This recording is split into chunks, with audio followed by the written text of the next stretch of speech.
Screening a portfolio is a lot like choosing where to live. If I were to pick a neighborhood, I want to think about who are my neighbors going to be? Do my friends live there? Can I walk to places that I like to go? Choosing a portfolio and investing with ESG screens, you just have to embrace that there are limitations. Just like the neighborhood, there are going to be limitations. I can't get everything that I want. With an ESG screen, it's very similar. You can't get everything that you want.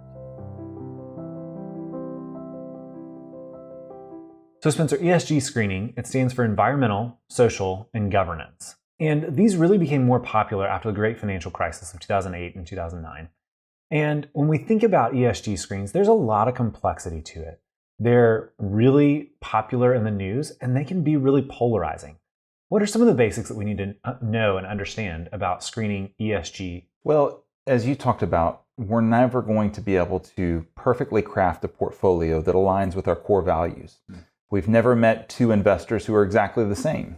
And so putting together a portfolio, there's going to inherently be some friction in there, even if we're trying to put certain screens in place. Now, some investors, they don't want any screens in place, and we understand that as well and try to craft each portfolio based on clients' preferences there. As we think about the environmental side, it basically boils down to a couple things. If we put environmental screens on, it mainly relates to the carbon footprint of a company and sometimes the business sector that they're in. So we look at the way that a company will approach different decisions, their emissions from their factories, those kinds of different pieces, and what they're doing in terms of, again, that carbon footprint. So those are the key pieces there. Sometimes people will say, I want to be entirely outside of the energy sector. And so a portfolio sometimes can be constructed with that in mind. So that would be the environmental side of things. And that's actually fairly straightforward when we look at these three factors. The second factor, social, that can be a choose your own adventure. And really, you can think about all the different social considerations, how companies interact with human beings. Some companies, they will be screened out because they produce products that clients may have an objection to. Tobacco, alcohol. You could think about other areas that they might be involved in terms of firearms or nuclear weapons.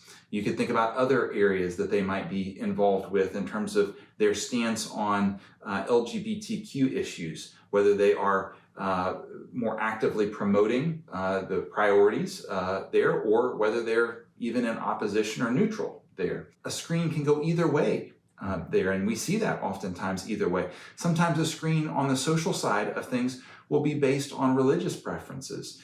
So particular to Judaism, Christianity, Islam. We can see social screens in other ways as well. So there are so many different factors. One of the ones that we think is important to consider across all investors is a genocide-free screen.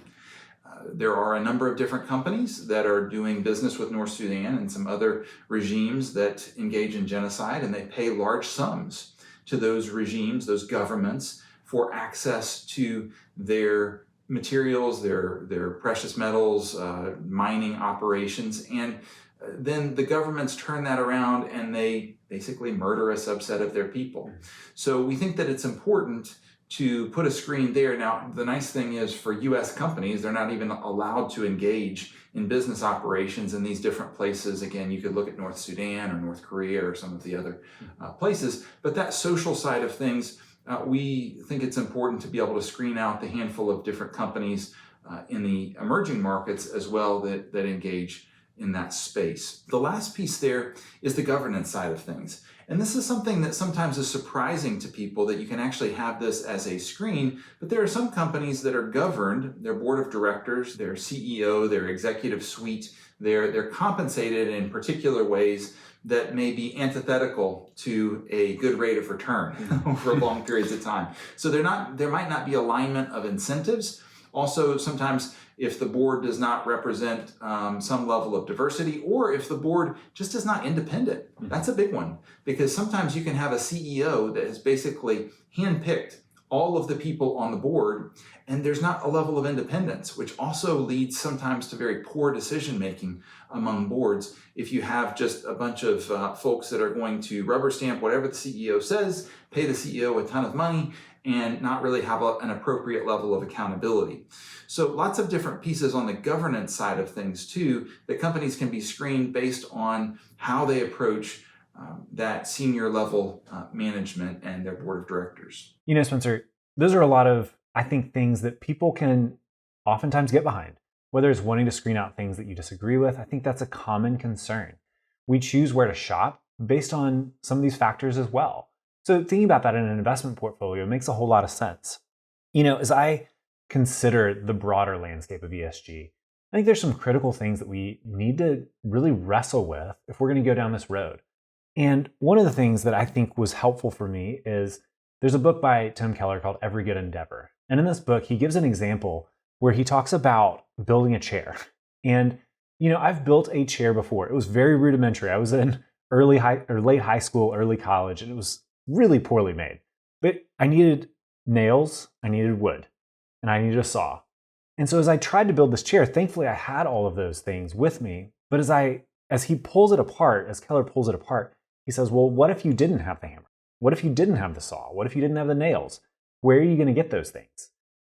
And you just start peeling those layers back, and then you realize how interconnected the world is. If I'm going to go to a hardware store to buy those things, well, I need a car because I don't live close to one, or I need to get on the bus. Well, that necessitates oil to be able to drive. I can't harvest that. And so you just pull back the layers and you realize our world, even for the most simplistic thing that you can build, is really deeply interconnected. And so as we think about that in terms of our investing landscape, retailers, if I want to screen out a retailer because I don't agree with their principles, well, then there are other retailers that invest and do business with that one. So am I going to take all my business away from all those others? Or maybe there's a bank and I don't want to do business with that bank. Well, somebody I buy from might do business with that bank. And I think just as we think critically about ESG, we have to come to this understanding that there is an interconnected world where manufacturers rely on shipping, which relies on vehicle maintenance and oil refineries, and those all push down to those retailers, and they're all supported by banks. And so I think you just pull back these layers of our interconnected world and you say, can I really get away from these things that I disagree with? And the answer is probably no. At some point, your money is going to funnel to something that you don't like.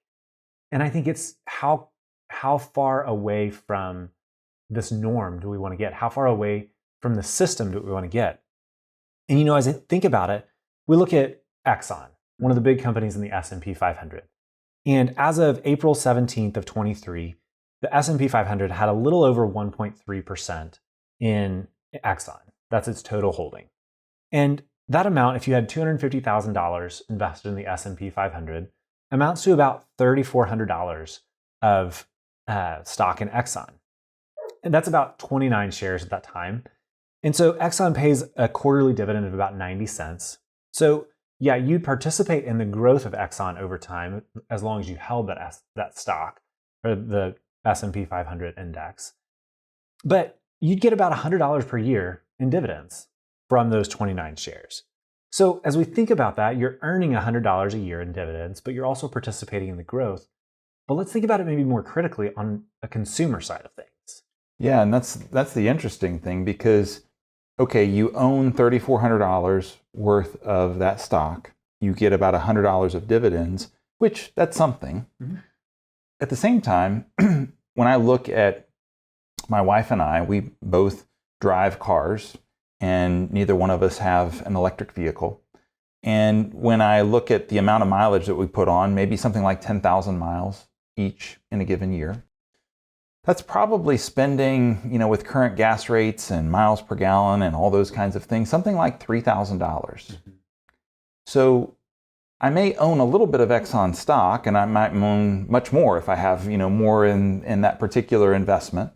But if I'm spending $3,000 a year on gas, then I'm really very, very much still interconnected to the system. Now, if I unplug there and I just bike, or I do other things, then maybe that has a different impact. But I'm really not potentially doing nearly as much with my investment as I am just at the pump. Right. You really have to look at the investments within some of these funds as well and ask the question, does it satisfy the desired goal that it seeks out for?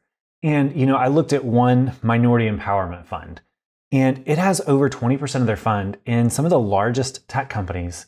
And when you think about those companies, you think about Apple, Tesla, Microsoft, Google, these big names, they've historically not done super well at being diverse companies. That's one of the complaints that's often leveraged against them.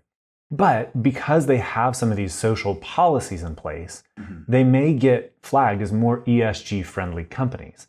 And it is true, when you're a 5,000, 10,000 person company, it's a little bit easier to be diverse than if you were a small company employing 30, 40, 50, 100 people.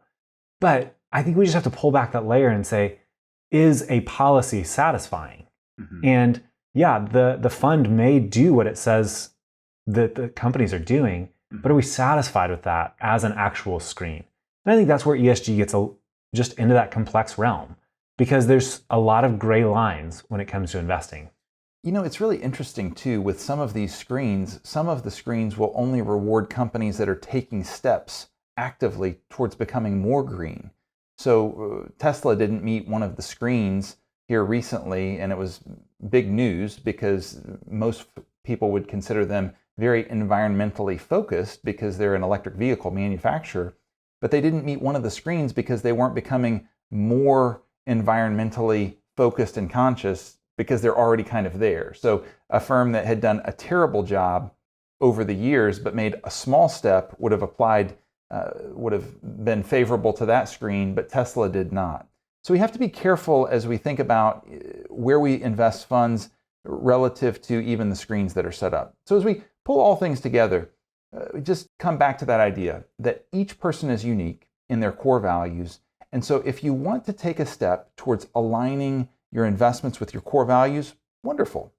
We do want each person, though, to also grapple with that idea that we do so with the understanding that it's going to be imperfect. The companies that you invest in are not going to perfectly reflect your core values. There's going to be challenges in implementation.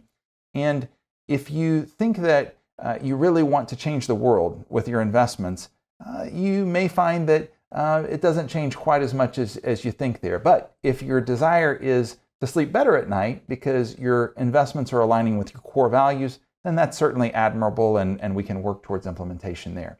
So until we talk next time, take care. If you like these financial planning videos, please share it with a friend, and if you have questions, go to our website at SiriusRetirement.com. This content was provided by Retirement Planning Services. We are located in Knoxville, Tennessee. You can visit our website at SiriusRetirement.com. The information in this recording is intended for general educational and informational purposes only, and should not be construed as investment advisory, financial planning, legal, tax, or other professional advice based on your specific situation. Please consult with your professional advisor before taking any action based on its contents. Advisory services offered through Retirement Planning Services, LLC.